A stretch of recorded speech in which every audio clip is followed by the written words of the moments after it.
Ili tuzungumzie upande wa Pacome Zouzoua na Shomari Kapombe. Mimi bado naweza nikasema hizo ni bato ngumu sana. Kwa sababu gani? Unajua bado Mpanzu naweza ukasema kuna time Mpanzu anahitaji beki defensive fullback. Anahitaji wingback ambaye anapanda na kushuka. Mpanzu mwekee mkabaji, yani beki ambaye ana mark. Unaona, kwa mfano nikupe mfano game ambayo walicheza na Belkani.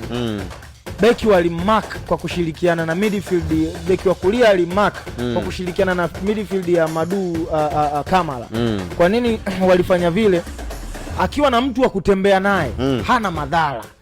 Lakini akiwa na mtu wa kumtembeza, nadhani umenielewa. Akiwa na mtu wa kumtembeza, hapo ndo utauona uhatari wa Mpanzu. Yani uwezo wa kuchukua mali na kuanza kutafuta wapi pa kupita. Hapo ndo utamuona na uhatari. Lakini akiwa na mtu kasimama naye standby, inakuwa ni ngumu sana kwake, kwa sababu kwanza nature ya kutafuta space ya kupenetrate inakuwa ni changamoto. Then tayari hata teammates wengine wa timu pinzani wanakuwa wameshajua space gani, hata akipita pale akipita hapa tunakuwa tumekaa wapi.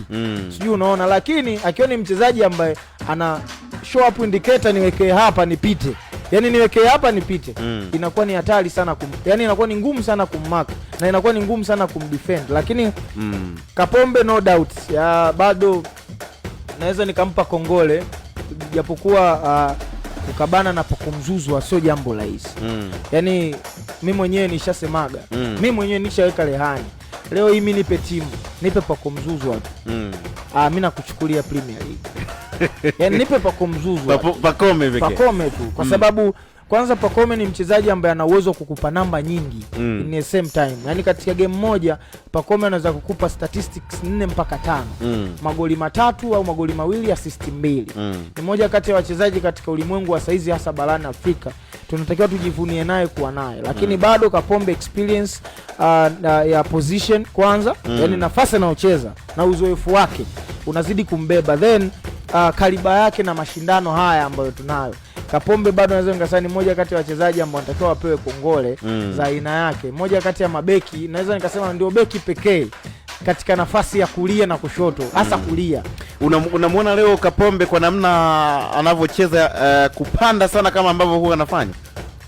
Kweli space hiyo naiona kupanda, kwa sababu Simba kuna structure moja ya uchezaji ambao wameitengeneza. Simba Sports wakiwa na mpira, hasa katika eneo ambalo wamemaliza katikati ya uwanja, wanakuwa na 3-5-2. Yani wanakuwa na wachezaji watatu, watano, wawili. Then wakishasogea katika box 18, wanakuwa na 3-3-4. Wachezaji 4 katika eneo la 18 kushambulia. It means washambuliaji wawili, na utamuona Kapombe na utamuona Shabalala wakiwa katika zoni ya kushambulia. Then kwa nini wanakuwa hivyo? Kuna ile holding, kuna yule ambaye ni main defensive midfield ambaye anaweza kasimama Okajefa, kasimama lakini pia na Kagoma. Yule ndo anayeunda ukuta wa mabeki watatu nyuma. Na ndicho ambacho mimi naweza nikasema kwa nini hata Aucho uwezo ukamuona akifanya hilo swala la kuunda mabeki watatu mara nyingi.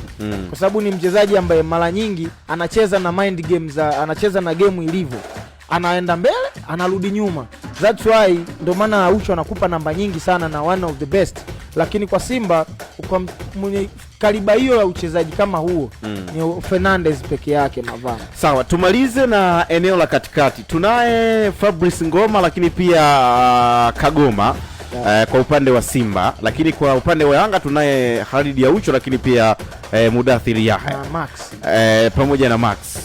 Eneo lile la katikati pale, wakati kusimba pia yupo Ahwa, unalionaje lile eneo? Nadhani itakuwa ni bato ya vuta ni kuvute. Kwa sababu gani nasema hivyo? Fika najua endapo leo Max akianza, huyu ndio itakuwa key target hasa kwa namba 6. Yani namba 6 wa Simba leo target yake kubwa itakuwa ni Max mpya Nzengeli. Lakini itadepend na anacheza wapi.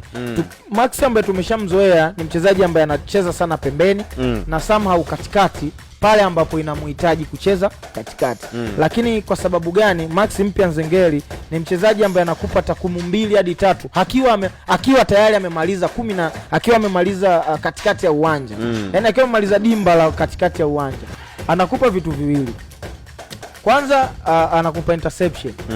Anakupa dual one, yani katika 1v1 ni mzuri sana katika kuwini battle za 1v1. Okay. Lakini pia interception ni mipira ya kuinterfere katikati. Zile mipira hizo zinazopoteza zinazozagaa. Ni mchezaji mzuri sana katika kuzichezea hizo nafasi. Lakini bado naweza nikasema patafuka moshi kwa aina ya ukabaji wa Kagoma na pale ambapo anakutana na Mudathiri Yahya. Mudathiri Yahya ni moja kati ya viungo ambao nawakubali sana na wausudu. Lakini anakujaga kunishinda kitu kimoja. Hana nidhamu katika ukabaji. Hilo ndio swala ambalo linamuingizaga sana hata kwenye kadi. Hana nidhamu katika ukabaji. Unamwona Aucho ni mchezaji ambaye ni very disciplined katika kukaba. Yaani anacheza hata kama anacheza naweza nikasema zile silence foul, lakini referee mwenyewe unaona hii ni technical, yani technical foul, yani lakini akija mtu kama Mudathiri kaliba hiyo hawezi, yani uwezo kumuona akifanya hivyo mara nyingi, ndio maana anaingia kwenye adhabu.